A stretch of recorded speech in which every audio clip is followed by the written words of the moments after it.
Dimensional analysis हो गया था, यूजेस ऑफ डायमेंशनल एनालिसिस भी हो गया था, तो वो टॉपिक उतना ही है बोर्ड के हिसाब से। हाँ, फिर एंट्रेंस के हिसाब से जो करने के क्वेश्चंस तो बाद में एंट्रेंस के अलग से करेंगे। और उसके बाद यही मेजरमेंट चैप्टर में, यूनिट एंड मेजरमेंट चैप्टर में अभी नया और ये पढ़ना है कंसेप्ट जिसको बोलेंगे एक्यूरेसी एंड एरर। तो असल में एरर्स ज्यादा इंपॉर्टेंट है और एक्यूरेसी किसको बोलते हैं मैं बताता हूँ। कोई भी एक्सपेरिमेंट परफॉर्म करते हैं फिजिक्स में, कोई भी एक्सपेरिमेंट परफॉर्म करते हैं तो उसके नंबर ऑफ ऑब्जर्वेशंस होते हैं। आपको फॉर एग्जांपल अलग वर्नियर कैलिपर नाम का एक इंस्ट्रूमेंट है, उसमें स्मॉल लेंथ मेजर की जाती है। थर्मोमीटर से टेम्परेचर मेजर किया जाता है। एमीटर से इलेक्ट्रिक करंट मेजर किया जाता है। उसके बाद वोल्टमीटर से पोटेंशियल डिफरेंस मेजर करना पड़ता है। तो ये अलग अलग प्रकार के इंस्ट्रूमेंट्स हैं फिजिक्स में जो कि मेजरमेंट के लिए यूज में लाते हैं। तो ये मेजरमेंट के लिए जब यूज में लाते हैं तो रीडिंग जब लेते हैं तो वो रीडिंग में कुछ मिस्टेक्स होते हैं या एरर्स होते हैं। एरर्स और मिस्टेक्स होते क्या है, कोई भी फिजिकल एक्सपेरिमेंट में यदि एक्यूरेट रीडिंग होना तो ये एरर और मिस्टेक्स उसमें नहीं के बराबर होना चाहिए। तो यहाँ पे ये कॉन्सेप्ट में मैंने हेडिंग दिया है, ये थोड़ा थियोरेटिकल पार्ट है, करके थियोरेटिकल पार्ट ऐसा समझा देता हूँ, जब मैथमेटिकल पार्ट रहेगा तब अपन साथ में सॉल्व करेंगे। तो मैंने हेडिंग दिया accuracy and errors in measurements. Measurements means what, physics कोई भी एक्सपेरिमेंट में जब जो क्वांटिटी के मेजरमेंट्स लेना है वो मेजरमेंट्स। तो यहाँ पे देखो different instruments are used to measure different physical quantities in physics. जैसा मैंने बताया, थर्मोमीटर टेम्परेचर मेजर करने के लिए, एमीटर इलेक्ट्रिक करंट मेजर करने के लिए, पोटेंशियल डिफरेंस मेजर करने के लिए वोल्टमीटर, ऐसे डिफरेंट टाइप्स के इंस्ट्रूमेंट फिजिक्स में मेजरमेंट के लिए यूज में लाते हैं। Defects in measurement of physical quantities. अब ये फिजिकल क्वांटिटी जब मेजर करते हैं तो उसमें कुछ यदि गलतियां होती है, डिफेक्ट्स होते हैं, can lead to errors and mistakes. तो वो जो डिफेक्ट्स है उसके कारण क्या होता है, एरर्स एंड मिस्टेक्स। अब एरर्स और मिस्टेक्स में फर्क क्या है, तो mistakes are committed by a performer. यहाँ पे एन लिखा था तो मैं ऑब्जर्वर लिखना था, तो मैं ऑब्जर्वर के जगह पे ऑब्जर्व कौन करता है, जो एक्सपेरिमेंट परफॉर्म करता है, तो इसलिए मैं परफॉर्मर लिखा। देखो mistakes are committed by a performer, performer या ऑब्जर्वर, ऑब्जर्वर बोलेंगे तो यहाँ पे एन लगेगा। तो जो ऑब्जर्व करता है, जो रीडिंग लेता है या एक्सपेरिमेंट परफॉर्म करता है, उसके कारण जो भी गलतियां होती है उसको मिस्टेक्स बोला जाता है। Mistakes are committed by a performer and errors क्या होता है कि फॉल्टी इंस्ट्रूमेंट्स, इंस्ट्रूमेंट में कुछ रीडिंग्स लेना है, फॉर एग्जांपल सेंटीमीटर्स में कोई मेजर करना है, एक आधी लेंथ उसमें प्रिंट होते समय नहीं हुई, एक आधी लाइन, तो नेचुरली वो भी गलती है तो उसको एरर बोलेंगे। तो देखो mistakes are committed by a performer and can be totally avoided. और परफॉर्मर जब अपनी गलती कर रहा तो दोबारा अच्छे से यदि परफॉर्म करेगा तो ये टोटली अवॉइड कर सकता है। दैट्स वाई मैंने क्या बोला, देखो mistakes are committed by performer and can be totally avoided. पूरी तरह उसको अपन अवॉइड कर सकते हैं मिस्टेक्स, क्योंकि अपने तरफ से गलती है तो अपनी गलती अपन सुधार सकते हैं। Errors which occur due to the limitations of instrument. अब इंस्ट्रूमेंट के लिमिटेशंस के कारण, इंस्ट्रूमेंट के मर्यादाओं के कारण जो गलतियां होती है उनको एरर्स बोलते हैं। और वो एरर्स है कैन बी रिड्यूस्ड, उसको कम कर सकते हैं, पूरी तरह अवॉइड नहीं कर सकते। मिस्टेक्स ए परफॉर्मर करता है, that's why can be totally avoided. But errors जो होते हैं, errors are due to limitations of instrument, that's why वो मिनिमाइज कर सकते बट पूरी तरह हटा नहीं सकते एरर्स को। तो द एरर्स देखो लेसर द एरर, जितने लेसर द एरर, जितना कम एरर रहेगा उतना एक्यूरेसी ज्यादा रहेंगे। एक्यूरेट रीडिंग किसको बोलेंगे, एरर कम से कम रहेगा तो कोई भी रीडिंग में। तो lesser the errors more is the accuracy in the measurement of physical quantity. Physical quantity का कोई भी मेजरमेंट करना है और वो यदि एक्यूरेट होना तो उसमें एरर क्या होना चाहिए, कम से कम। फिर उसमें अपन टाइप्स ऑफ एरर्स देखते हैं। पहला एरर में भी टाइप्स है। पहला error instrumental error. Instrumental error तो इंस्ट्रूमेंटल एरर किसको बोलेंगे? These errors are caused due to faulty construction of instrument, यानी इंस्ट्रूमेंट का कंस्ट्रक्शन ही फॉल्टी है। फॉर एग्जांपल स्केल लिया, अब इससे स्केल में 12 सेंटीमीटर मेजर करना है, आप मेजर कर रहे हैं, लेकिन यहाँ पे आपको मालूम है एक लाइन जो होती है वो आपको 1 सेंटीमीटर में 10 mm होता है। अब ये 0 से लेके 1 mm 2 mm 3 हो सकता है एक आधी लाइन ही उसमें गायब है, 0 से लेके 2 mm 3 mm तो हो गया वो गलती। तो वो जो गलती वो इंस्ट्रूमेंटल एरर है। तो यहाँ पे क्या बोला है? Instrumental error, the error caused due to faulty construction of instrument, instrument ही फॉल्टी कंस्ट्रक्ट किया गया। तो ये मैंने स्केल की बताया। थर्मोमीटर, आजकल तो डिजिटल थर्मोमीटर आ गए, पुराने जमाने में वो मर्क्यूरी के थर्मोमीटर रहते थे और उसमें एक आधा लाइन प्रिंट होना रह गया या उसका कैलिब्रेशन बराबर नहीं हुआ तो भी आपको रीडिंग गलत आ सकते हैं, तो उनको बोलेंगे इंस्ट्रूमेंटल एरर। अब इसके बाद के क्या एरर है मैं इसके आगे बताता हूं। अभी देखो उसके बाद दूसरे प्रकार का जो एरर है सिस्टमैटिक एरर, उसको ही परसिस्टेंट एरर भी बोला जाता है। अब ये कैसे टाइप का एरर होता है? डिफेक्टिव सेटिंग ऑफ इंस्ट्रूमेंट से, इंस्ट्रूमेंट का सेटिंग, यानी आपको कोई भी रीडिंग करना है तो उसके एक्सपेरिमेंट को पहले सेट करना पड़ेगा ना, पहले सेट करना पड़ेगा। मतलब ऐसा कोई भी आपको लेंथ गिनना है तो कहां से गिनना है, तो आपको एक्सपेरिमेंट सेट करना पड़ेगा। पोटेंशियल डिफरेंस मेजर करना है तो वोल्टमीटर पहले 0 पे, उसका पॉइंटर 0 पे आई कि नहीं वो चेक करना पड़ेगा। So that is called setting of instrument. So this is systematic error or persistent error. This is an error due to defective setting of instrument. Instrument का setting ही गलत है, यानी पॉइंटर 0 पे होना इनिशियली और वो थोड़ा सा हला हुआ है, पॉइंटर 5 वोल्ट दिखा रहा है पहले से, तो नेचुरली डिफेक्टिव सेटिंग है, उसको पहले 0 पे सेट करना पड़ेगा। तो ये जो एरर होता है this is an error due to defective setting of instrument. उसके बाद पर्सनल एरर। अब these error are introduced due to fault of an observer taking readings, referred to human errors।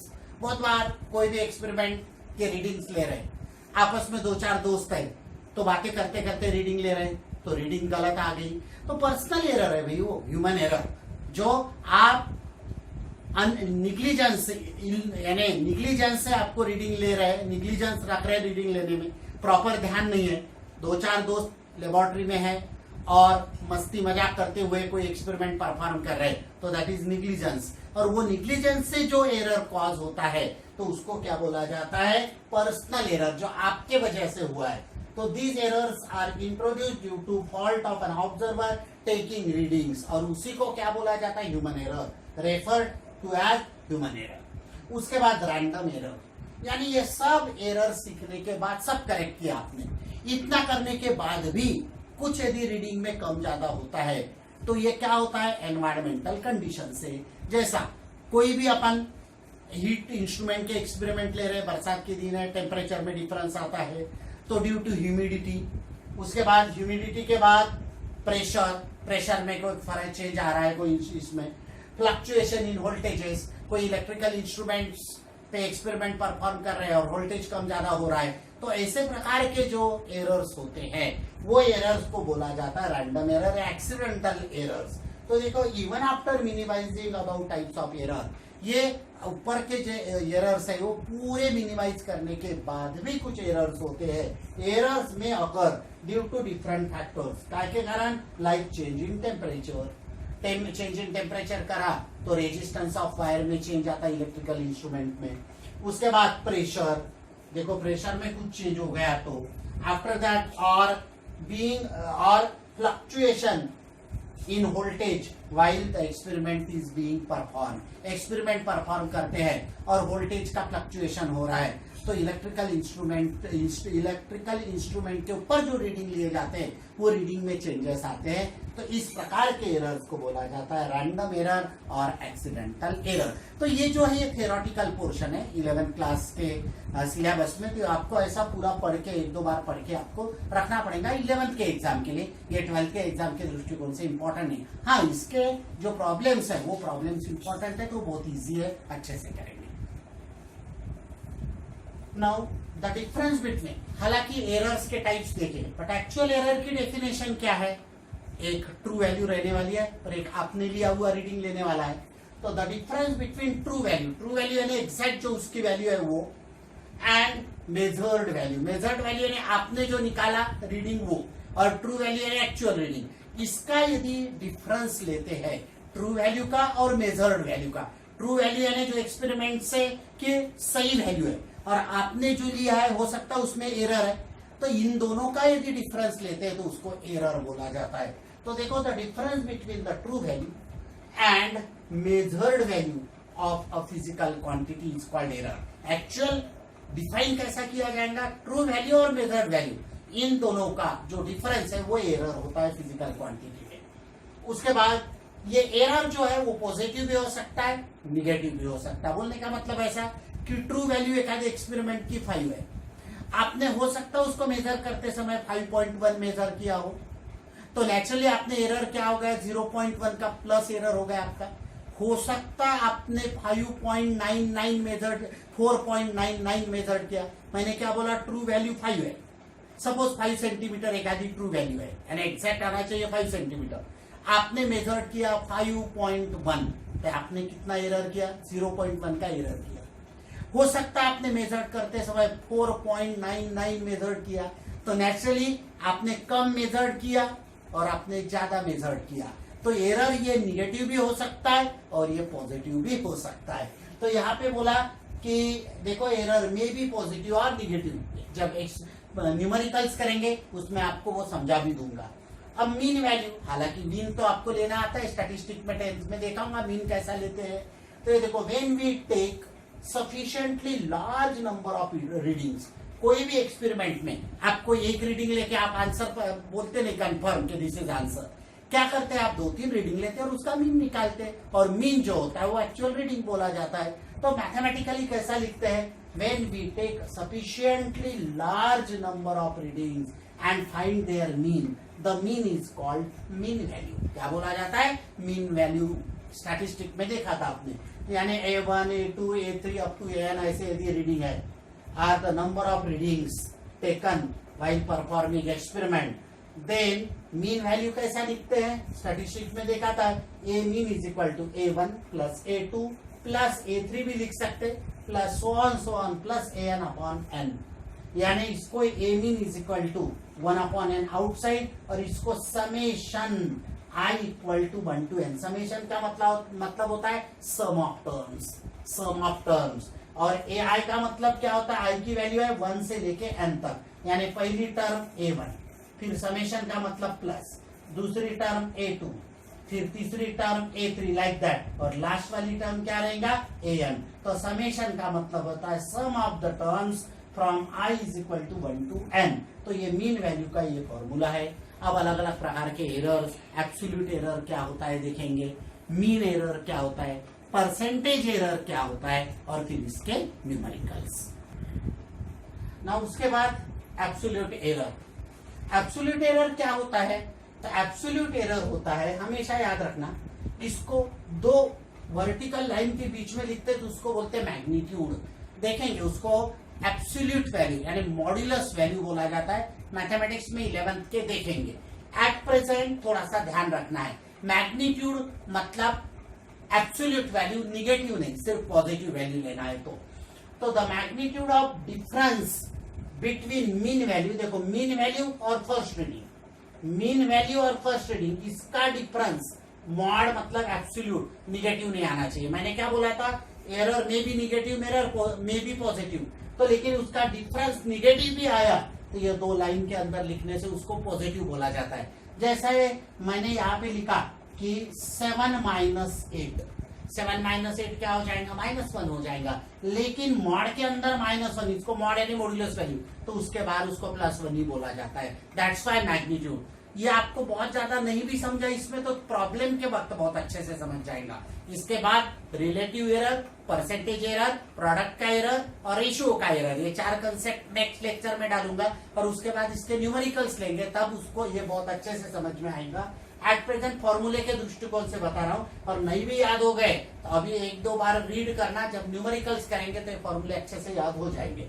The magnitude यानी ऐसे 2 वर्टिकल लाइन में उसको modulus value बोला जाता है, mod. The magnitude of the difference between the mean value and each individual मतलब A1, A2, A3 up to n। तो each individual value is called absolute error, यानी पहले रीडिंग का एब्सोल्यूट एरर क्या रहेगा, इसको डेल्टा बोला जाता है। Delta A1 mod of delta A1, देखो मीन वैल्यू माइनस पहली वैल्यू। वैसा ही दूसरे इसमें यदि आपको लेना है एब्सोल्यूट एरर, तो mod of delta A2 is equal to, देखो मीन वैल्यू वैसा है minus A2 and so on, ऐसे जितने रीडिंग है उतने वैल्यूज ले सकते हैं। उसके बाद मीन एब्सोल्यूट एरर, यानी ये जो एब्सोल्यूट एरर आया इसका मीन लेना है, तो आपको अरिथमेटिक मीन लेना तो आता है। अरिथमेटिक मीन कैसा लिया जाता है, तो ये देखो अरिथमेटिक मीन के लिए ये इज इक्वल टू का साइन है। अरिथमेटिक मीन के लिए देखो तो mean absolute error, the arithmetic mean of all absolute error, ये जो भी एब्सोल्यूट एरर आते इसका मीन कैसा लिया जाएगा, पहला प्लस दूसरा plus so on n divided by n, तो इसको मीन एब्सोल्यूट एरर बोलेंगे। एब्सोल्यूट एरर का मीन लेना है।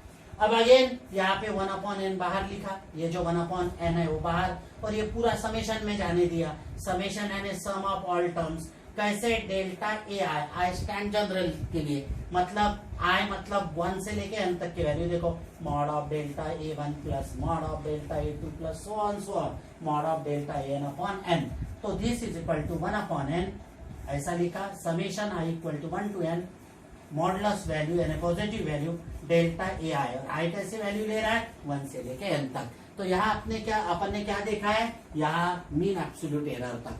कल रिलेटिव एरर देखेंगे, कल यानी नेक्स्ट लेक्चर में रिलेटिव एरर, उसके बाद परसेंटेज एरर, फिर प्रोडक्ट वाले टर्म से एरर कैसा निकालते, और क्वोशंट वाले टर्म से एरर, और फिर एरर के न्यूमेरिकल्स करेंगे बहुत अच्छे। तो अभी देखो ये पूरा समझा दिया मैंने। अभी इसको क्या करना है, आपको बहुत अच्छे से देखना है, प्रैक्टिस करना है, और बाद में चैनल को सब्सक्राइब करके लाइक करना है और शेयर भी करना है, और इसके आगे का आगे